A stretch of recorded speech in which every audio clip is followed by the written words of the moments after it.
اعوذ باللہ من الشیطان الرجیم بسم اللہ الرحمن الرحیم وصلی اللہ علی محمد وآلہ الطاہرین اللہم صلی علی فاطمة الزہراء سلام اللہ علیہا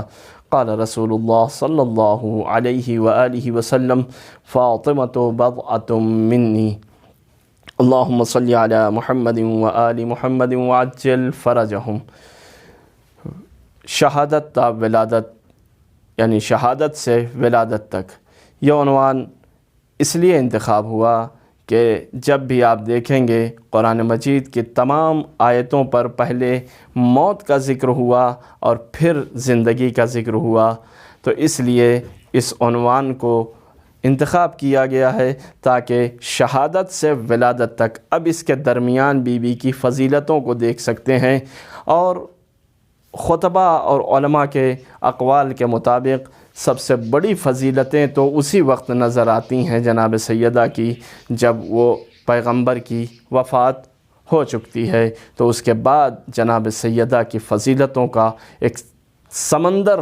لوگوں کے سامنے ظاہر ہوتا ہے۔ البتہ ایک قول یہ بھی پایا جاتا ہے کہ مصائبها فضائلها و فضائلها مصائبها۔ آج کے اس شہادت تا ولادت کے عنوان پر جو گفتگو چل رہی ہے، آج بی بی کے حوالے سے ایک واقعہ آپ کی خدمت میں عرض کر دیں کہ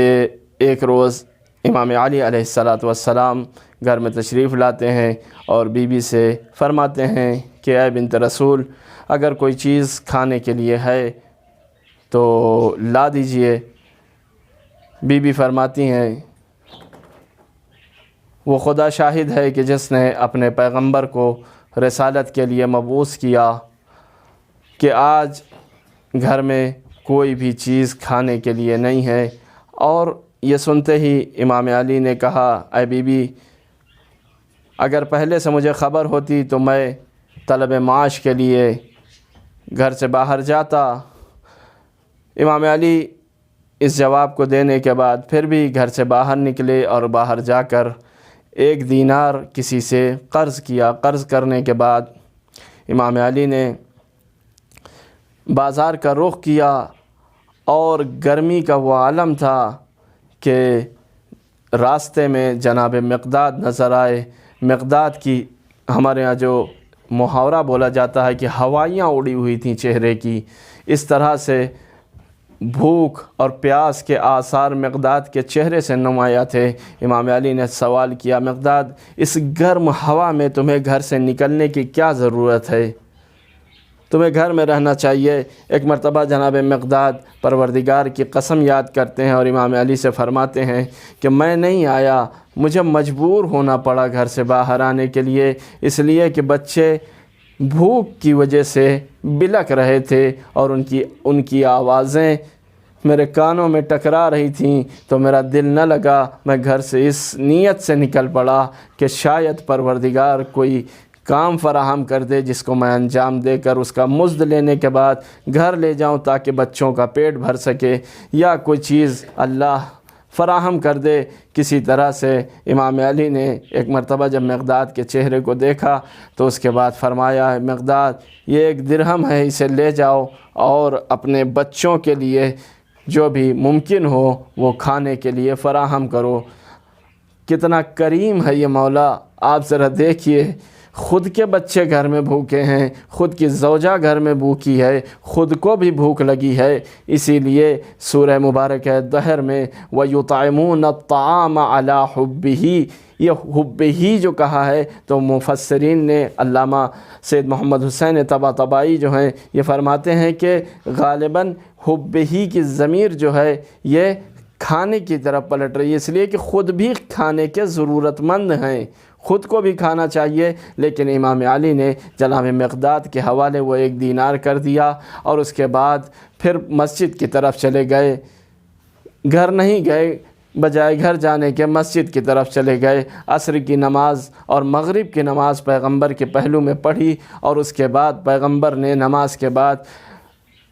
مڑ کے دیکھا تو امام علی پہلی صف میں بیٹھے ہوئے تھے، اور امام علی سے پیغمبر نے کہا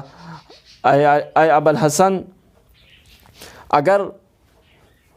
تمہیں مہمان چاہیے ہو تو میں تمہارے ساتھ تمہارے گھر چلتا ہوں۔ اب سوچئے کہ امام علی کو کس طرح کی فیلنگ ہوئی اس ٹائم۔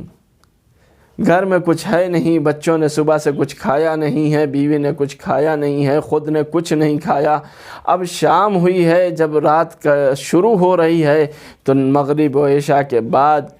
پیغمبر اس بات کا سوال کر رہے ہیں، علی اگر تمہیں مہمان چاہیے تو میں تمہارے ساتھ چلنے کا ارادہ رکھتا ہوں۔ ایک مرتبہ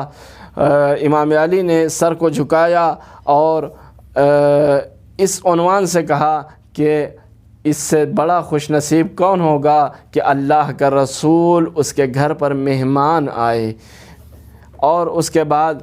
آگے آگے پیغمبر اور پیچھے پیچھے امام علی چل چکے ہیں، اور جب گھر کے دروازے پر پہنچتے ہیں تو امام علی کہ اب سمجھیے کیا حالت ہوگی، کیا حالت ہو سکتی ہے۔ ایک مرد اس بات کو سمجھ سکتا ہے کہ جس کے گھر میں کبھی فاقے ہوئے ہوں اور اس عالم میں کوئی مہمان آ جائے، لیکن اب یہ مسئلہ تھا کہ بات پیغمبر کی تھی۔ پیغمبر نے آواز دی، سلام کیا، السلام علیکم یا اہل بیت النبوہ، اے نبوت کے اہل بیت آپ پر سلام ہو۔ اور یہ کہنے کے بعد پیغمبر گھر کے اندر داخل ہوئے۔ کیا دیکھا؟ لخت جگر جو ہے وہ مصلی عبادت پر کھڑی ہوئی ہیں، اور اس کے بعد حیات میں ایک دیگ پتیلا چولہے پر رکھا ہوا ہے، اور اس کے اندر گوشت ہے، وہ گوشت آمادہ ہو چکا ہے۔ ایک مرتبہ بیوی نے نماز تمام کی، بابا کو جواب دیا، اور جواب دینے کے بعد بابا سے محو گفتگو ہو گئیں، اور امام علی جب نزدیک آئے تو امام علی نے ایک حیرت بھری نگاہ بیوی کی طرف کی، اور بیوی نے آسمان کی طرف نگاہ کی۔ اس کے بعد بیوی نے امام علی نے بیوی سے سوال کیا کہ بیوی آپ نے تو فرمایا تھا کہ صبح سے گھر میں کچھ بھی نہیں ہے کھانے کے لیے، تو یہ دیگ کیسے چڑھی، یہ پتیلا کیسے چڑھا، اور اس کے اندر یہ گوشت؟ یہ سارے سوال صرف نگاہوں میں ابھی ان کا سوال اور جواب ہو رہا تھا۔ بعض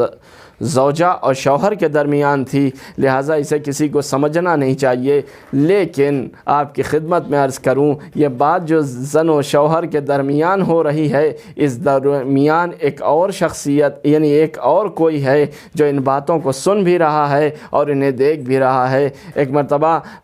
جناب جبرائیل نازل ہوتے ہیں اور پیغمبر کو یہ خبر دیتے ہیں کہ پیغمبر علی سے یہ کہہ دو کہ جو تم نے وہ 1 دینار راہ خدا میں صدقے کے عنوان سے